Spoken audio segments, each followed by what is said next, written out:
Good evening and welcome to the British School at Rome. I'm Christopher Shevitsky, Director of the City of Rome course, the BSR's and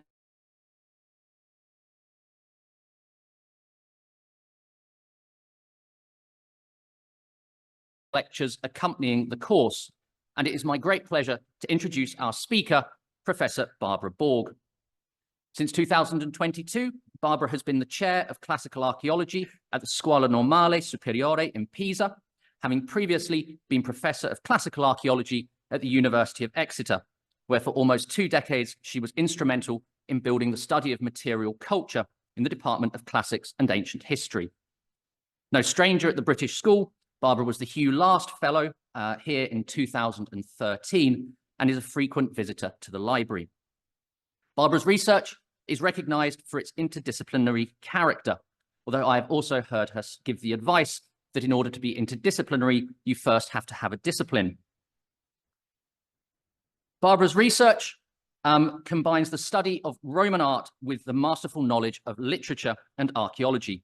Moreover, her extensive work on the topography of Rome, specifically its suburban areas and their funerary contexts, has provided much needed reassessment of old truths and offered groundbreaking new ideas about the architectural development of imperial era tombs and burial practices. While Barbara's publications are too numerous to list, the fact that they include a monograph on Egyptian mummy portraits and an edited volume on the Second Sophistic gives some idea of her range of expertise. Recent works that are specifically relevant to the city of Rome include the 2013 book, Crisis and Ambition, Tombs and Burial Customs in 3rd Century CE Rome, the superbly useful Wiley-Blackwell Companion to Roman Art in 2015, and the 2019 Roman Tombs and the Art of Commemoration, Contextual Approaches to Funerary Customs in the 2nd Century CE. Currently, Barbara is the principal investigator of the multi-year European Research Council-funded project In Rome, the Inscribed City, Urban Structures, and the Interaction in Imperial Rome. The project aims to provide the first holistic description and analysis of the urban development of the Roman territory outside the Severan Wall up to an area of 13 kilometers, from the late Republic to the 3rd century CE. This includes the fantastically ambitious aim by Barbara and her team to recontextualize a total of 50,000 or so inscriptions within the city's territory. The subject of tonight's talk comes at a particularly fitting moment in the course. Last week, we were underneath the Vatican in the remarkable and recently reopened necropolis of the Via Triumphalis. Next week, the students will be traversing the first 6 miles of the Via Appia. The title is Peter and Paul on the Via Appia, Early Christians in Their Non-Christian Surroundings. Will you please welcome Professor Barbara Borg.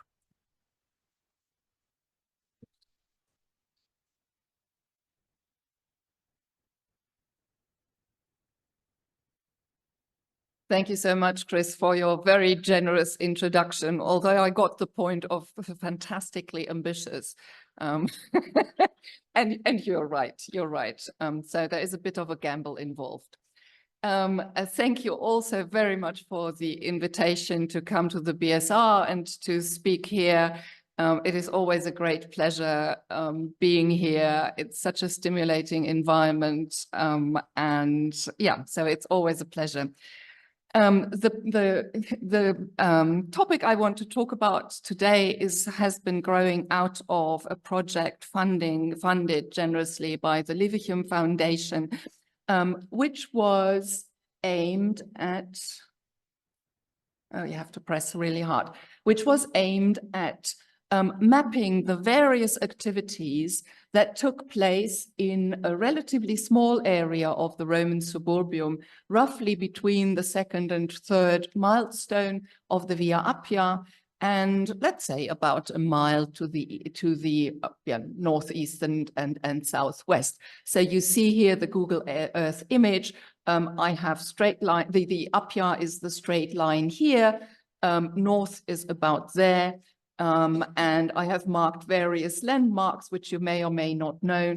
And this was the area under that I researched. And I found that that mapping activities in particular of different ethnic and religious groups resulted in quite unexpected observations. And so today I want to focus on this site around and underneath the present church of San Sebastiano, which you also see here in the map. So this is a simplified map of some of the results of my mapping activities, and we are talking about this site here.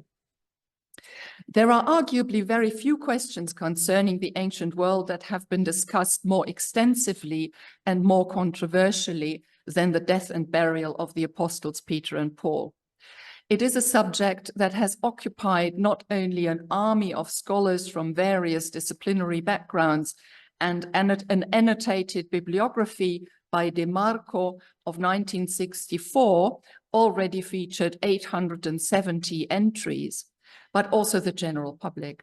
Contributors to the debates have often been deeply invested in the questions involved.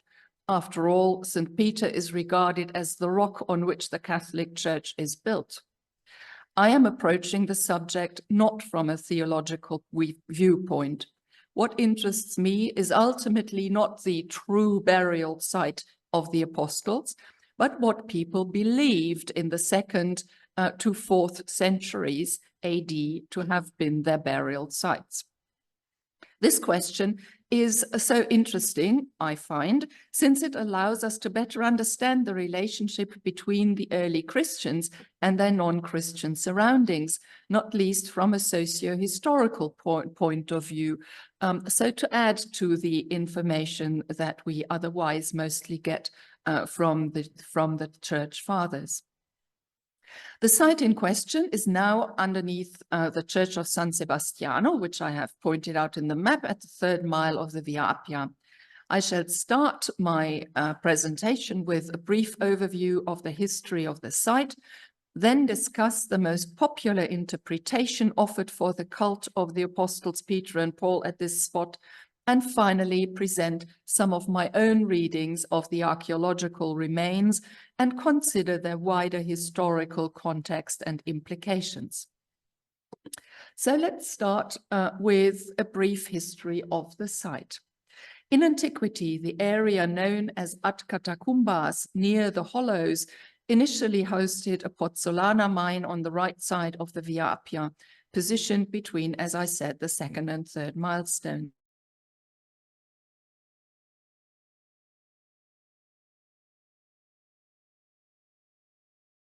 Perpendicular and parallel to the Via Appia. Here you see one of the plans from the book of Taka by Takalite. The Via Appia is about here, and these are the earliest tombs in that area that have been documented and excavated. During the first half of the 2nd century, the so-called Villa Grande, characterized by multiple rooms around a courtyard, emerged on a secondary road, potentially serving as a venue for voluntary associations or festivities related to the commemoration of the deceased. The new phase is the one in yellow. I have turned these maps around so that we are always, having north more or less at the top. This is the so-called Villa Grande, and also more tombs were being built at the time, and just as one view into that courtyard. In the Severan period, the so-called Villa Piccola, that is the orange bit over there, was added a smaller structure with an open courtyard and some semi-subterranean rooms. You look into one here on the right, which may have served similar purposes as the so-called Villa Grande. So there certainly were no villas, but the exact purpose is unknown. As tombs, so this is the situation we find ourselves in towards the beginning of the 3rd century, with the 2 villas in inverted commas and various tombs. Further tombs have been found and excavated in this area here. There's the Via Appia and various secondary roads that can be reconstructed on other evidence, which I can't discuss here. As tombs began to be constructed above ground and after the cessation of mining activities, the first loculi, so horizontal burial niches, were carved into the tuff walls of the mine galleries underneath. This is a sketch by Tolotti, who has provided in 1953 the only monographical publication of the site. You can see immediately the difficulties involved because he provides all these drawings, but without any clear measurements and always very partial views, and the rest is just text. But this cupola is underneath there, so you can locate that in relation to the tombs. And you can also see here some of these loculi that were carved into the mine walls. In the Hadrianic period, a portion of the cavities collapsed, leading to the creation of a sunken piazza known as piazzola, situated approximately 5.5 meters below the surface. You can see the situation here. This is the dome that collapsed, and the fill that filled in the bottom of the mine, creating, after grading, creating a kind of subterranean piazza, and into some of the galleries that were leading off there. Tombs were being built with nice house-like facades, as we know them also from tombs above ground in other places. But with underground burial chambers. So these mausolea are typically labeled X, Y, and Z, so that's how I will refer to them. In the Antonine period, an uncertain structure referred to as building Beta, that's this one here, was erected above the attic of Mausoleum Z. And here you have a view into one of those mausolea. Around 240, the entire cavity was filled to create an above-ground piazza with a slight slope. So this drawing shows the fill of this underground piazza, the creation of this slightly sloping terrain, which then received also a kind of portico, which is called triclia in the literature, sometime around, after 240. On the walls of this triclia, approximately 600 graffiti were engraved into the painted stucco, which invoke the apostle martyrs Peter and Paul, ask for their support and commemorate refrigeria, so meals, in their honor. And I have put the text, I hope one can read that still from the back. I have put a few here also in translation. Peter and Paul intercede for Victor. To Peter and Paul, I, Tomius Coelius, held a banquet, a refrigeria, and so on. This site is typically referred to as Memoria Apostolorum. These transformations can be dated to between AD 238-44 and the early 4th century. I will come back to that.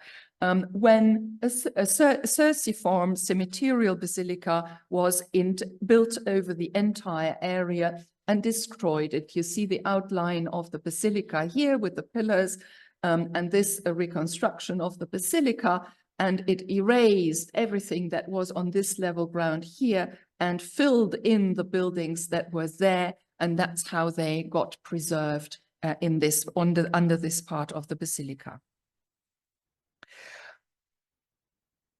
While there is general consensus among scholars regarding the history of the site outlined so far, the most crucial questions surrounding the origins and nature of the apostles' cult remain unresolved. The prevailing view now acknowledges that the graffiti found are consistent with burial sites, and some later sources affirm the belief that the apostles were once interred here. However, this obviously contradicts another tradition that has become a Christian orthodoxy, suggesting that the apostles' graves were located in the Vatican and on the Via Ostiense, respectively, where basilicas were constructed in their honor in the early 4th century, and their cult continues to be celebrated today. Confirmation of an official cult at all 3 sites comes from the chronography of the year 354 and the Martyrologium Hieronymianum, which document the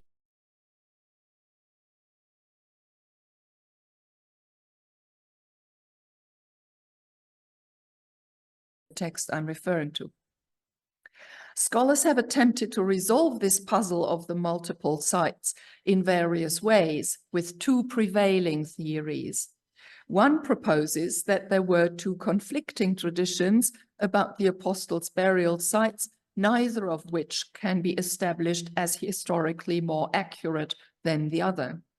The second one, still widely supported, suggests that during the Valerianic persecution, so the persecutions under the Emperor Valerian in AD 258, to safeguard the apostles' remains from authorities, they were temporarily removed to alt catacumbas.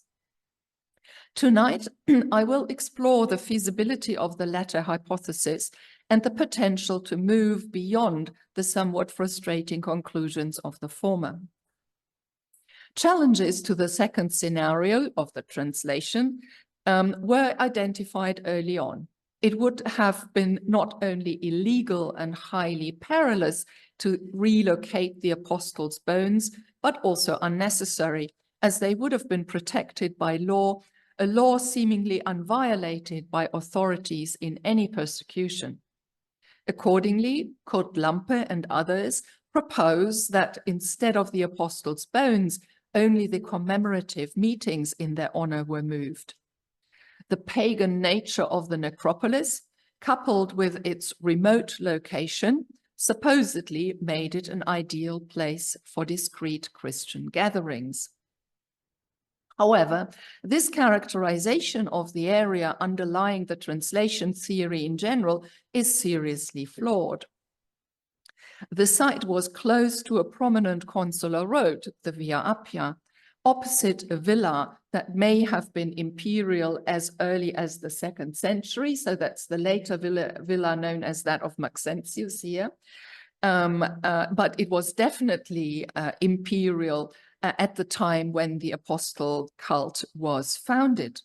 Additional a Praetorian Statio, later a Castrum Pellegrini, was situated somewhere between the mausoleum of Cecilia Metella and San Sebastiano, and a significant number of burials around at Catacumbas belonged to imperial slaves and freedmen and members of elite military corps. This suggests imperial or public ownership of the area and illustrates in any case the frequent presence of members of the imperial household and security forces. Contrary to being inconspicuous, the site was one of the busiest and well-monitored areas in the entire suburbium. The most substantial obstacle to the theory, however, has been completely overlooked: the implications of filling the sunken piazzola with its necropolis before establishing the triclia. This action, so you see the slides we have seen before, this is the drawing of the piazzola, all filled in to create this piazza. This action closed down an active part of a cemetery and required not only the permission of the Pontifex Maximus, so in theory the emperor, but also considerable effort and resources. The volume of the hole in the ground, conservatively estimated at around 340 cubic meters, would have needed about 680 tons of earth minimum, equivalent to the load of at least 1,700 ox carts. The source of the material is unknown, but moving the material from the Via Appia to the site alone involved a minimum of 45 man-days of effort, even before filling in the hole and creating the extension of a flight of stairs through the fill. That's these ones, to which I will return in a moment. No doubt all this work was impossible to do in secrecy. These observations challenge the credibility of the translation theory and prompt a new urgent question. When exactly was this work carried out and by whom? The most straightforward assumption would be that these works had already been completed when the Christian community established their cult site. However, this seems unlikely when we consider a feature that has been overlooked until now as well, or not taken into consideration much. The long staircase concluding in a shallow basin in front of a niche, commonly known as the Scala del Pozzo. So this is this flight of stairs here. And we can see the situation in these slides as well. So this is the floor of the piazzola with the facades of the mausolea. These are the stairs leading down to the basin I am talking about. And this is the situation when the triclia and the piazza above ground was created, where these stairs ended in this same situation.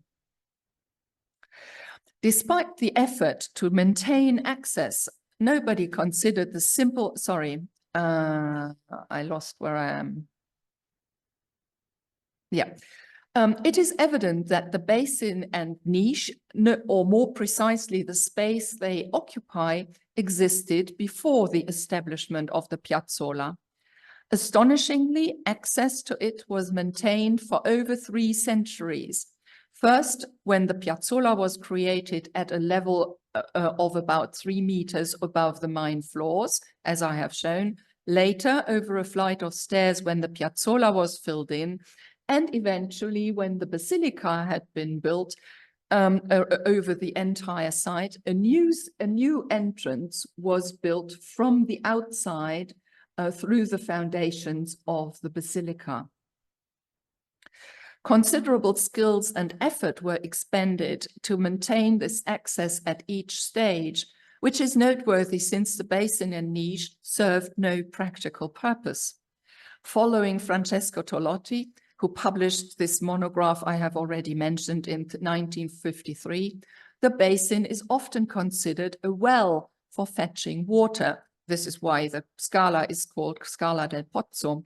But already its excavator Orazio Marucchi observed its unsuitability for its purpose already in 1921. The water level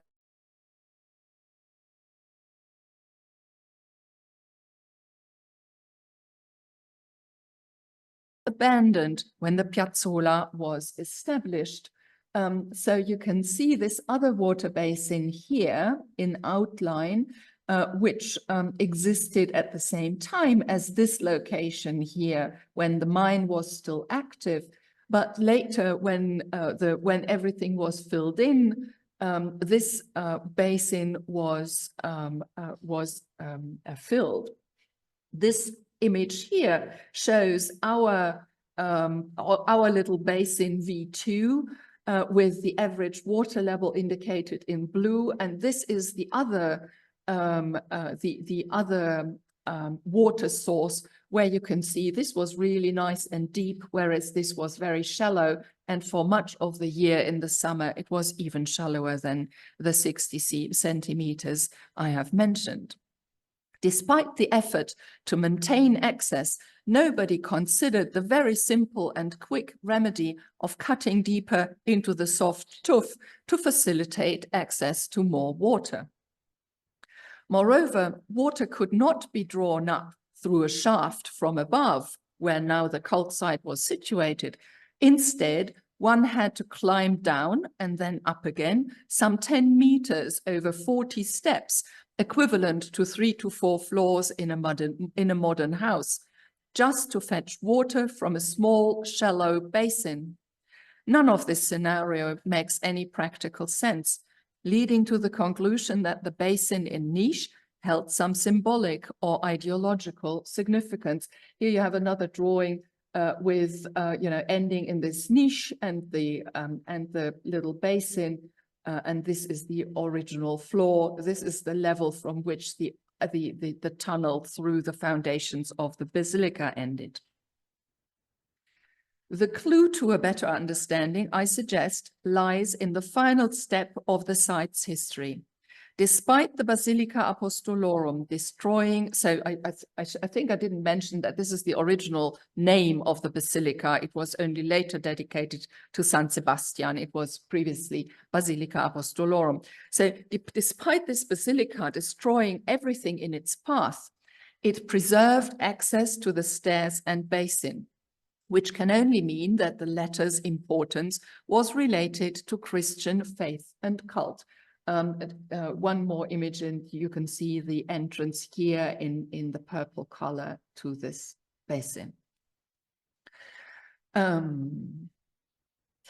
This assumption is further supported by graffiti similar to the ones to the Triclia ones, but of a later date, scratched into the white plaster covering the end of the tunnel. And you can see the only, to my knowledge, only published photographs of these graffiti from the original publication of Marucchi. And this hole at the back of the niche was only cut through later. So originally this was a closed niche. This all further suggests that also those constructing the Memoria Piazza in the 3rd century preserved the useless basin for religious reasons, hinting at the possibility that already in the 2nd century, the architects of the piazzola attached the same significance to it. While the discussion here does not delve into the possibility of the apostles' actual burial in this tunnel, those preserving access to it against all odds must have believed they were there, somewhere there. This view is supported by some unusual epitaphs which, viewed in isolation, might not necessarily have been conclusive as to their patronage, but may now demonstrate how a Christian epigraphic habit developed over time on the Piazzola.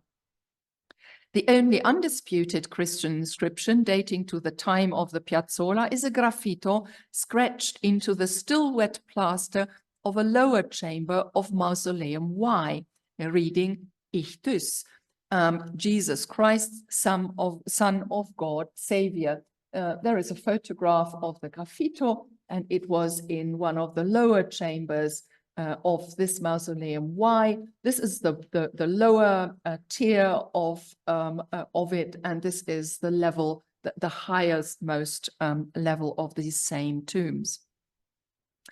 Other inscriptions in the tomb's adjacent chambers commemorate youngsters named Innocentius and bearing also the names of the emperors of 338 to 44.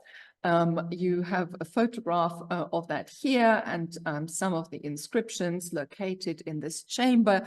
And this also gives the date of the terminus postquem for the Triclia, because these names could only exist there while these emperors were still relevant. Graffiti scratched into a loculus cover in another room of the Hypogeum read Enta Ketai Parthenos. Here lies Parthenos, you see it pointed out on the slide, or here lies the Virgin. Both Innocentius and Parthenos are names found outside Christian circles.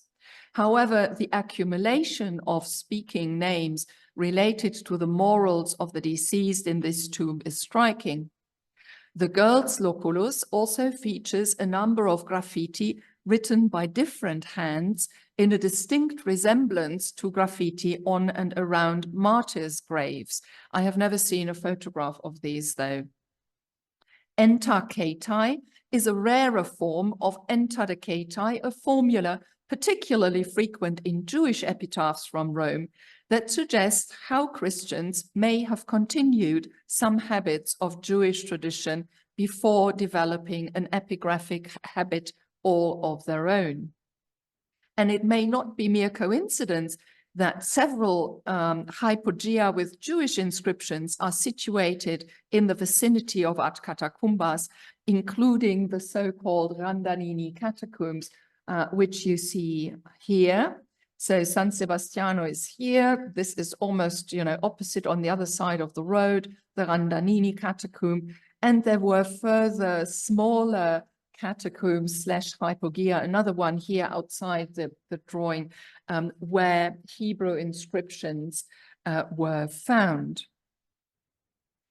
Outside Mausoleum Y and on the walls of the former mine, additional inscriptions with suggestive form and content can be found. Another epitaph, starting with a variant of Enta Decetae, commemorates, not shown in the slide,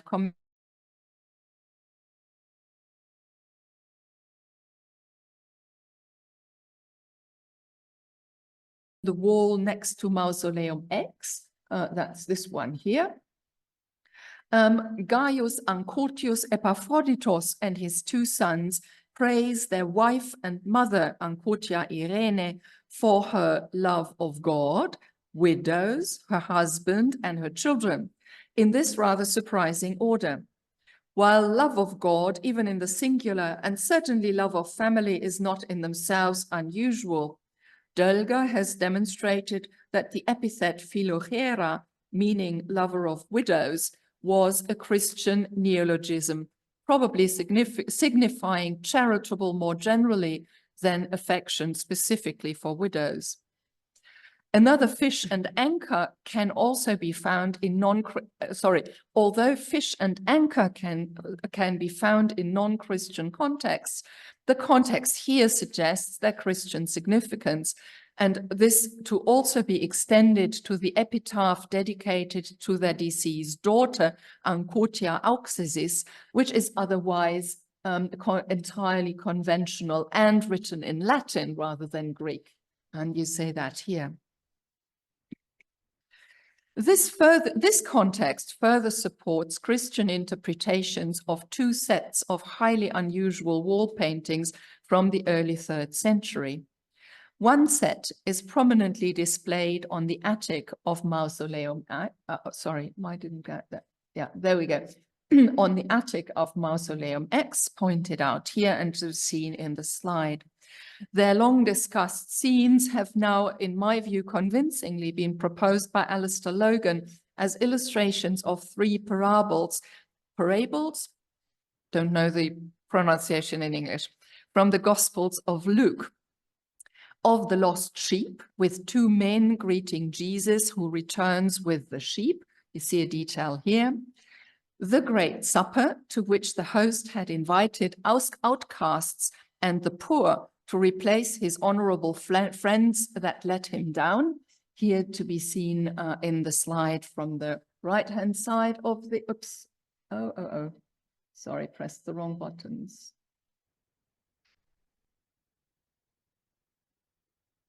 Can I not go back? There we go. Here on this is here on the attic here. And finally, the lost son who returned to his father after having spent his entire inheritance to beg for being hired as one of his day laborers in order to improve his life as a swineherd. And this is actually his father and entourage here around the corner, and this the lost son, and you can make out the swine.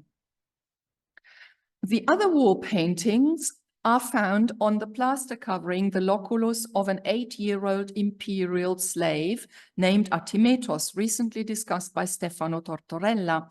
And you see the location and the entire niche in this slide, and 2 close-ups here.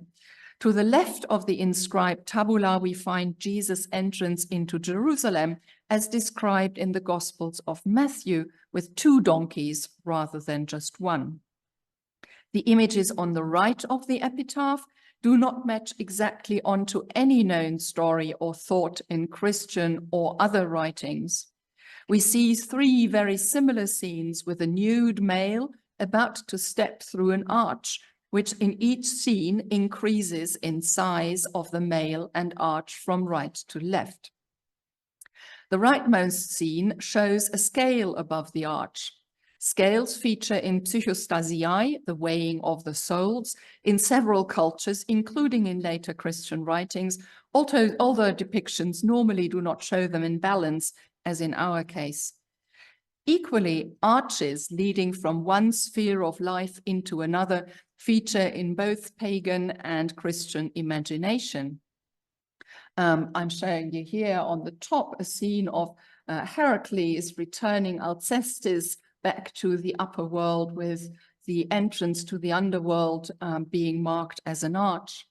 In the famous Vibia Hypogeum, the deceased Vibia is led by the Angelus Bonus through an arch into the space where the Bonorum Judicio Judicanti, including her husband, a priest of the god Sabatius, Vincentius, enjoy the feast of the blessed. And we know all these details because we have all these beautiful painted inscriptions. What differs between our painting and the other images is the multiplicity of arches. The closest to our picture is in fact the so-called tabula cebetis, a literary description of a fictional painting that showed 3 concentric enclosures posing moral and existential challenges, which are linked by arches through which the protagonist progresses to the height of true education, truth, persuasion, and a blessed state of happiness. The church father Tertullian knew this treatise. Did maybe the patron of this painting do so as well? Be this as it may, these paintings are excellent examples of the experimental approach to the new desire and objective to illustrate the Gospels, and of an idiosyncratic and other texts, and of an idiosyncratic choice of stories that did not necessarily become part of a standard repertoire of salvation scenes, what also makes our life quite difficult.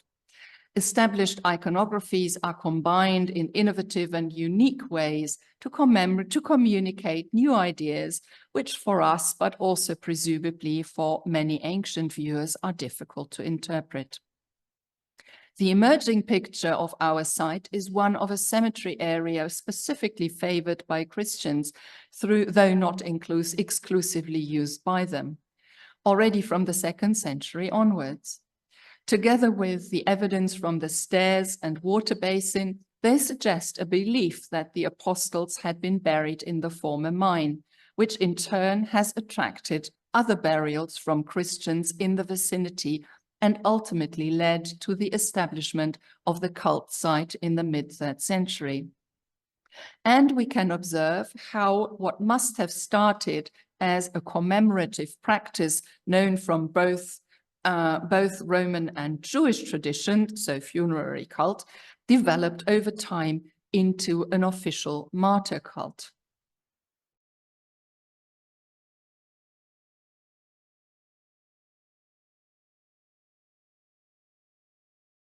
Interesting questions, given that all this happened in a busy area dominated by imperial staff and members of the armed forces.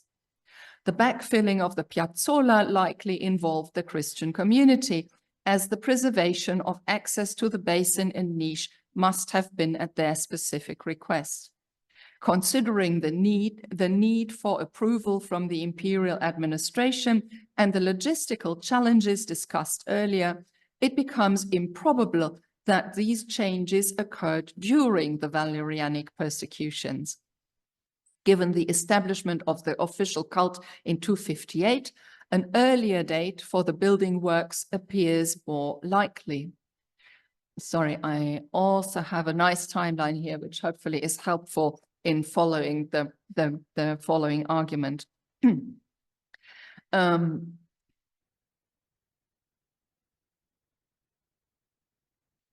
So it's more likely that these building works happened before the Valerianic persecutions, since it is easier to envisage related festive activities within the spacious piazza above ground than in the confined space of the piazzola below, which probably had to be shared with non-Christians as well. If this interpretation is accurate, and now we enter to some extent into speculation, it is tempting to attribute these measures to Fabian, Bishop of Rome from AD 236 to 250, who, according to the chronography of 354, instigated significant changes in the organization of the church and conducted numerous building works related to graves or cemeteries, so multas fabricas per cimiteria fieriusit. While the attribution of our building works to Fabian can obviously not be proven, it would be chronologically consistent with a tolerant attitude towards Christians of Emperors Gordian III, Philip and Philippus Arabs, who may or may not have offered the group special support, but at least discontinued persecutions. There is also the suggestion that Fabian established the crypt of the popes in area 1 of the later Calixtus catacomb, in which case two highly ideologically important locations would have been patronized by him. Alternatively, Valerian's early years of reign were equally favorable to Christians, suggesting the time bracket of approximately 253 to 56 as an alternative option for the building works, in which case they would have occurred under Bishop Stephen I. In any case, it is likely that the backfilling of the piazzola took place before the Valerianic persecution starting in 257, making the establishment of an official cult in 258 more of an confirmation of an existing practice rather than its initiation. The initiative appears to be a strong statement about the importance of the two apostles as patrons and founders of the Roman Christian community. Despite their local significance, it is highly likely that the festival was meant to strengthen the authority of the Bishop of Rome in a conflict with the churches in Africa and Asia Minor, which had culminated in 256-7 in a dispute between the Bishop of Rome, Stephanos, and Cyprian, the Bishop of Carthage. In 258, the Bishop of Rome was Stephanos' successor, Sixtus II, who was martyred on the 8th of August. The Liber Pontificalis tells us that this occurred as punishment for refusing to sacrifice to demons, a typical and rather general explanation. Still, perhaps his offense was in fact more specific than this. According to the Acts of Cyprian, Valerian specifically prohibited Christians from visiting their cemeteries. In his 80th letter, Cyprian further informs us that Sixtus and 4 deacons were martyred in the cemetery. He doesn't say which one. The prevailing belief among scholars is that Sixtus met his demise in the cemetery of Calixtus, being punished for visiting the crypt of the popes, just 800 meters up the road from the Memoria, and an epigram by Bishop Damasus of the 4th century found in the vicinity marked his place of martyrdom. So there is our site, and this is where the relevant catacomb or with the crypt of the popes is situated. Yet the epigram, Damasus, usually cited for details of Sixtus' death, actually mentions only that he and his followers were attacked while he was teaching them, but no specific location. The rationale behind Valerian's prevention of Christians from visiting their cemeteries remains unclear.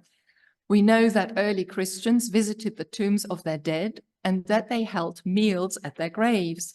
Yet these were mostly private commemorative, while the Roman authorities were interested in public displays of honor offered to individuals that could be seen as a continued offense to the government or emperors. They were generally unconcerned about burial and private commemoration, and Christian martyrdom narratives therefore typically know exactly where martyrs were buried by fellow Christians wherever they died, including during the Valerianic persecutions. Then again, cemeteries, which normally featured also buildings other than tombs, as we have also seen, served also as meeting places for Christians, which aligns with our observation on events at catacumbas on the Via Ostiense and in the Vatican. Preventing Christians from visiting cemeteries might therefore not have been about stopping them from visiting graves, but rather about hindering access to sites of apostle commemoration and veneration. Damasus' epigram supports this idea, mentioning that Sixtus and his followers were attacked while he was teaching them in a cemetery. There is no indication that the restriction to visit cemeteries applied to all Christians under all circumstances, at least in the first edict that mentions the cemeteries specifically. It rather seems to have applied to clerics in the first place, that is, to those persons who were also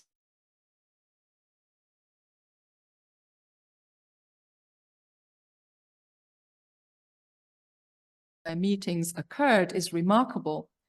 While it cannot be ruled out that there was a place above the crypt of the popes where Sixtus would have been teaching, the nearby Memoria at Catacumbas is a documented location where cult was practiced and teaching could have taken place. Secondly, as noted by Cyprian 1 year later, Valerian displayed particular concern about Christian members of the first two orders and of Caesariani, a term signifying staff involved in the financial administration and the management of imperial property. His focus thus remained on eliminating Christian leadership and influence within the imperial household and the state. The Vatican necropolis and at Catacumbas were situated on imperial or public land, with the cemeteries being used by imperial slaves and freedmen, especially dominant at Catacumbas, where they were joined, as I have said, by members of the elite military. The painted inscriptions on the loculi in Mausoleum X for Innocentii, with the names of emperors serving as cognomina, indicate a group associated with the imperial household. The burial of a praetorian and a group of only men in a collective grave in Mausoleum X may also be contemporary with the biblical scenes on its attic. So the urn was found in this place, and this is the collective grave for only men.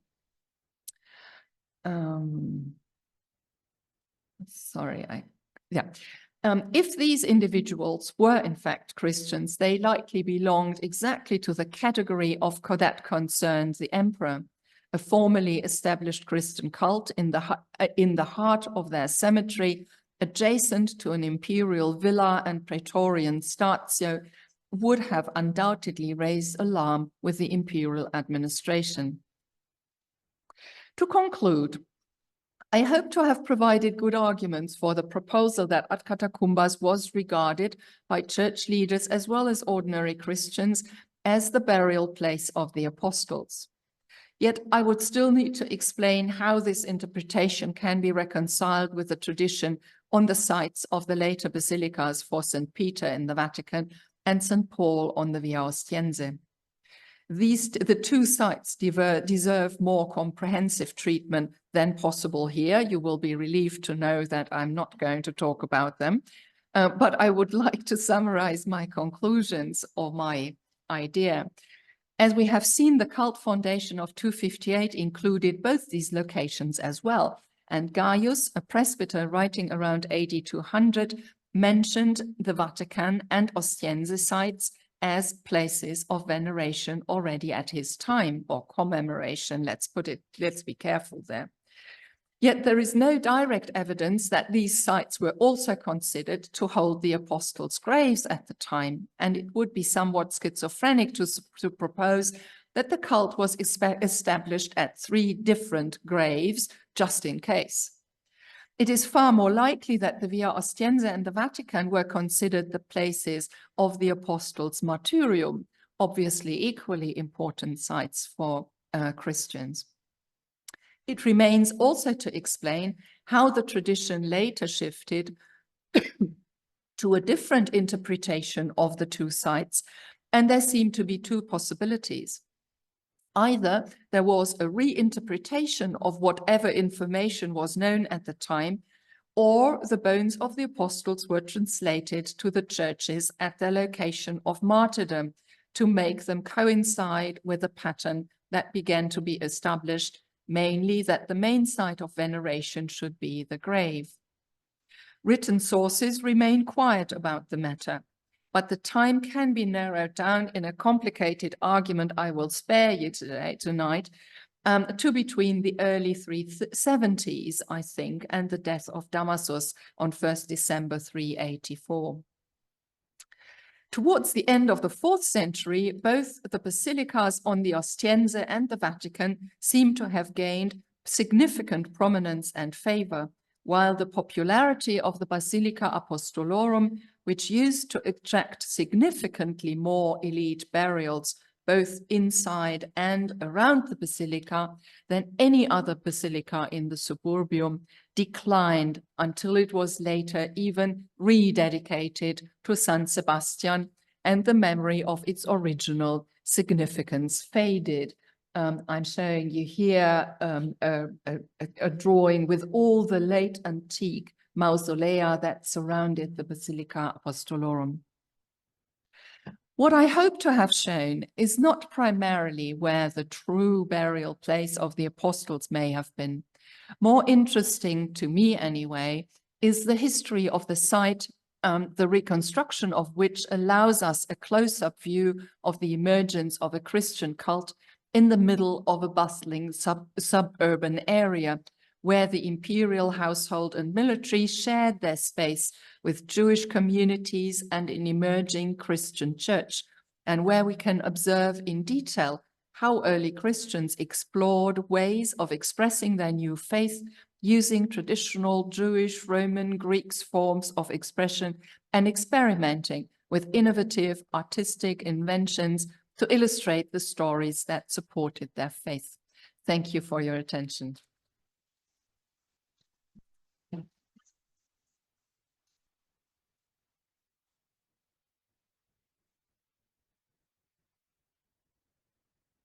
Thank you, Barbara, for that fantastic talk and for unpacking the very complicated site. And then also, I mean, this is something I think on the course we've encountered the difficulty of understanding early Christian tradition and trying to understand what's invented in later, or maybe invented is the inappropriate word, but established in later centuries.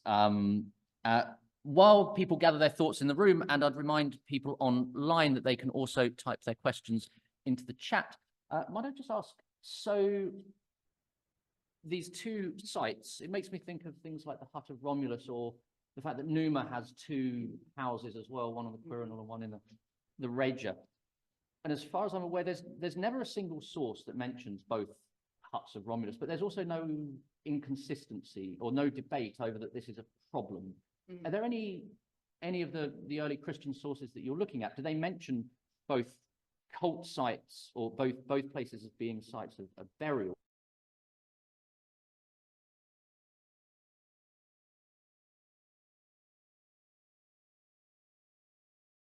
I think it is, I mean, the sources we have are very... Sorry, you might want to speak first. Oh, sorry. The sources we have are very few indeed. And they also obviously are from different time periods. So I believe that, you know, from, let's say, the second half of the 4th century, it was believed by the official church, to the extent that it existed, that the burial places were the two basilicas. So all the sources later than that seem to accept that and do not mention the other site. At the same time, we have the story, the nice story that probably many of you know, of Jerome, who tells about his his childhood youth, when he used to visit the catacombs with his friends, which he found rather spooky. And so this is a very famous passage, really, really interesting and nice, because it gives us some insight into how this was perceived at the time, you know, really sort of children playing games in spooky places. But he mentions that that they went into the catacombs where the apostles were buried. And at St. Peter's or at St. Paul's, there is no catacomb. So he must refer, in my view, to the site of the Via Appia. And actually me narrowing down the change of narrative, let's put it carefully, the change of narrative to between, you know, would be somewhere between Jerome's childhood / youth and Damasus, who put up an inscription at the Basilica Apostolorum that talks about the apostles having been there in the past tense, which suggests that at his time they were no longer considered to be there. So there are a lot of contradictions in the sources. But I hope to be able to sort them out by looking at the dates more carefully. But I must also admit that this is still the part which I need to work on more, which I left off at the end of my Leverhulme grant and more or less the beginning of the pandemic, when there was, you know, no longer any possibility of doing proper research. So to finish the book on this whole big question, these late antique sources and their contradiction is what I need to study, and hopefully with the help of some people who know more about them than I do. Well, maybe there's some people in the room. Oh, Robert. Oh, of course, Robert knows more about them than I do. Well, I don't know anything about these early references, but seems you're interested in dates. Could you say a bit more about the detail of the Gaius reference, since that's the earliest reference to the apostles in being, as you said, commemorated in Rome, and you thought around about 200. Some people have said earlier than that. What exactly does he say? I seem to have a memory that he says he can take you to see the trophies, the tropaeus, Exactly. on the Via Ostiense. So what do you think that actually means? Yes, he's talking about the trophies, as you say. So trophies being victory monuments. And this passage is in Eusebius. So it's cited there. The context, if I remember correctly, I wanted to read this up, but couldn't do that. The context, as far as I remember, is a dispute where the sites of the martyria of apostles is an argument in some dispute over authority within the church. I'm afraid I have forgotten the details exactly, but he cites these trophies as proof that, you know, Rome is the place with the higher authority over this other party he has the dispute with.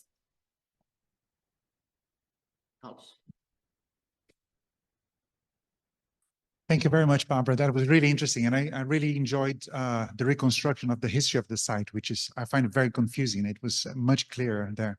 But what I really liked was the idea of looking at Christians in a non-Christian context. And I think that's really the way forward. As you were speaking, and now you just referred to the Damasus inscription, right? I think Damasus, if I remember correctly, this is the inscription where he talks about the apostles coming from the east and becoming Roman citizens. Yeah. And that made me think of Magna Mater, because the Via Appia is also important for the code of Magna Mater. You have the Lavatio on the Almo, and you also have, not far from there, the altars of fetus that were found. Do you think that there could be a play also theologically, almost, in the way that these different codes coexist topographically?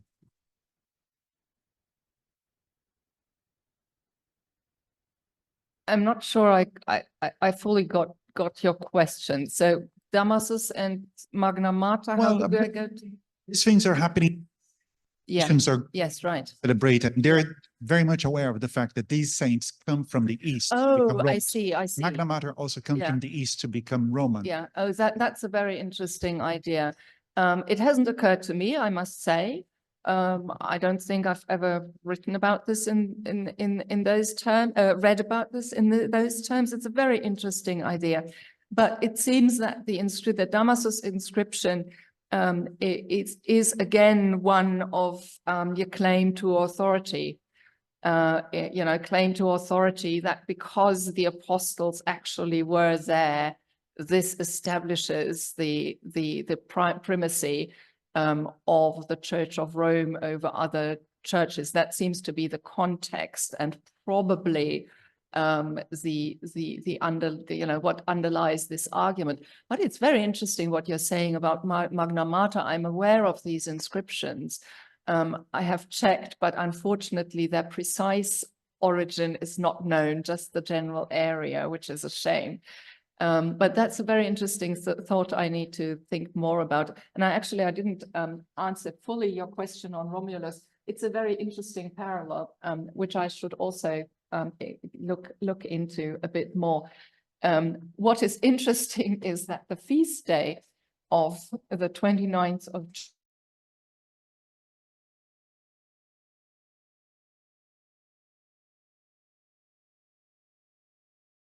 interesting coincidence is as well, which is debated in its significance in the literature, but another thing that I still need to check further. And I sort of felt compelled to ask a question because I'm sitting next to Robert and Carlos, and that was automatic. Thank you so much. It was really, really interesting. I had heard part of that years ago, and it's great to hear about updates. I was wondering if maybe excavation reports or older archive documents mention any evidence for the actual cult practices. For example, the discovery of oil lamps or this sort of evidence. Yeah, that would be really wonderful. Tolotti unfortunately doesn't talk about this. Neither does Marucchi, if I remember correctly, but he excavated only the stairs to this enigmatic basin. I would love to check whether there are further documents in the archives, and maybe with some recent changes in the responsabili, I may stand a better chance to access them than in the past. Let's put it that way. Let's just take a couple of, or an online question we have from anonymous attendee, which is going to be interesting or not. The laser pointer is not visible from home. That's no good. We have instead from Claire Hornsby. Thank you so much. Can you say more about the staircase and shallow basin and why they were still considered important later on? Yeah, thank you. This was actually, why was it important? I didn't dare to go any further than saying it must have been important as a location relevant. It must have been relevant in Christian terms, and related to the apostles. In which specific way, I really don't know, because the report of the excavations, measurements, this is all very, very vague. And I have shown you the best photographs that have been published so far. So it is really difficult to know anything specifically, anything. And I would love to visit the site if it is still accessible, which I don't know. Some people have speculated actually that the bones, people supporting the translation theory have speculated that the bones may have been hidden in that, in that niche above the basin, which is obviously impossible to prove, but at least in Maruki's report, and it is generally pretty detailed, I have to say. It's a pretty good report. He doesn't mention anything, and what doesn't see in the images anything that would suggest that this niche was ever closed. So it appears to have been always open, which also meant that the graffiti could then be engraved in the white plaster of the walls surrounding it. So, you know, that leaves open a lot of questions. Some colleagues have suggested to me that it may have to do with, you know, the use of water in some other contexts. Baptism is perhaps unlikely because the basin that you would normally, you know, submerge yourself in the water. So for that, it would be a bit too shallow as well. So at the moment, I'm afraid I don't have an answer to that. And the graffiti seem to have exactly the same sort of texts as we find them in the Trikliga, and they don't give anything away. And the reason why we can date them later is because we also have the Hero sign, which only comes with Constantine, whereas the Triklia doesn't have any Hero sign and therefore must be earlier than, well, it must also be earlier because of the Basilica, but another reason why it's assumed that those on the white plaster are later. Questions in the room. We have some more online while people are still thinking.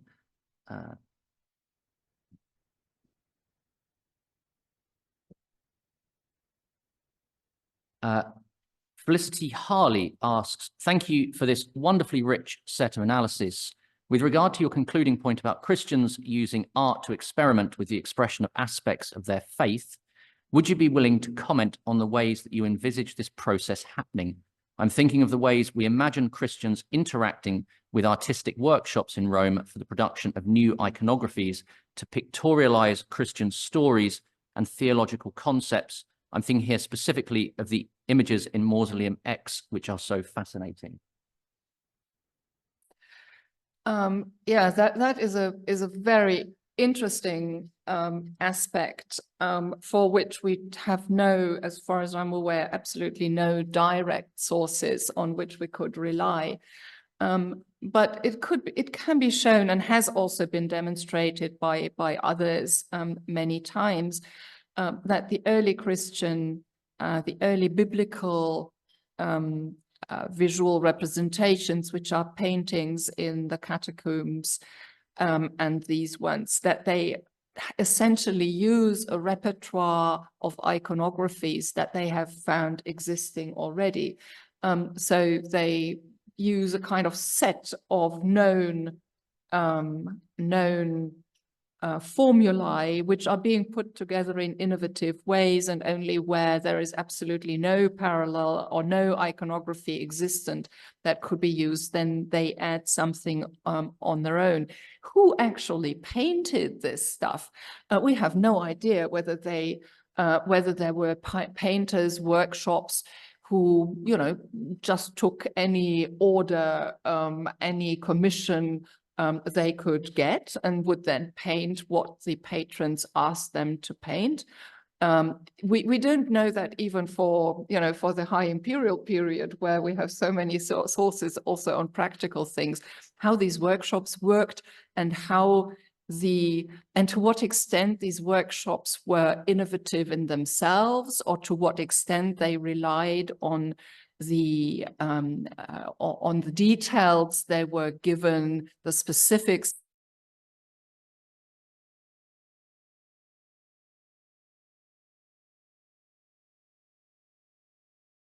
is existing all at the same time. Okay, online audience is endlessly curious, and so there is another question over there, and then we'll get back to our online audience. Hi, thank you so much for the talk. I was wondering about the extent of the graffiti and particularly its relationship with this site. So of the graffiti on this site, so what the aims and the dialogues being established in this area are, particularly within this context? Yeah, so the ones from the Triclia are said to be around 600. It seems that this figure is imprecise in various ways. Antonio Felle is currently working on those graffiti and apparently, finishing a book on these more or less as we speak. And I am very much looking forward to seeing this book emerging and hope for some of his comments. He wanted to attend remotely, and it will be fantastic to have his input on this. If I understand his previous publications correctly, he has located a considerably larger number of fragments, but the number of inscriptions is lower than 600. If I remember correctly from one of his articles, it's more around 500. Over the wall, extrapolated for covering the wall of the Triclia, because they were not just on the back wall, those are the ones best preserved, but also on the pillars and on some of the other walls where there was painting, wall painting, they seem to be on those parts as well. The ones of the around this enigmatic niche, I have no idea how many they are, and I don't think they are included in the inscriptions, in the Christian inscriptions from Rome. But I would need to double check. I can't tell you in the moment. Okay, we're going to take two more questions from online because they've answered them a while ago and been patient, and one more in the room if someone has one. So Simon Malmberg asked, Eusebius of Caesarea, Ecclesiastical History 2.25.5 to 7, I take he has access to a computer, quotes a letter from Gaius of Rome, late 2nd century, to the monastic leader Proclus, which mentions the tombs in Rome, Peter in the Vatican and Paul on the Via Ostiense. Yes, this is the passage I'm referring to, although that they are the tombs is Eusebius' interpretation. The quotation from Gaius only mentions Tropea, and the tomb interpretation is that of Eusebius, who wasn't terribly familiar with the topography of Rome. And so I am not sure we can take that Eusebius bit as a proof that the Tropea were also the graves. And then Susan Walker writes, thanks so much, Barbara, for such a clear exposition of San Sebastiano. Just to recall the large numbers of gold glasses from the catacombs with images and texts of Peter and Paul, which could link well in date with Damasian interpretation and with an increasing insistence by the church authorities on a focus on martyrs by Christians mourning the dead in a place of focus on personal salvation.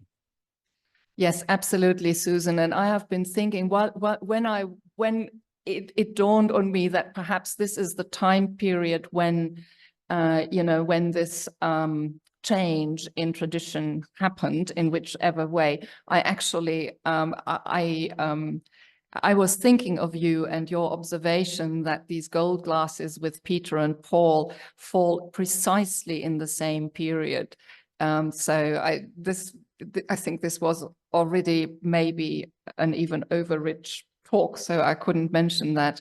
But yes, you're absolutely right. And I think that is significant. Thank you. Any more questions from the floor? If not, it wasn't just an overly rich talk, it was an extremely rich talk. And before we invite you all upstairs for some refreshments, but before we go, can we please thank Barbara once again?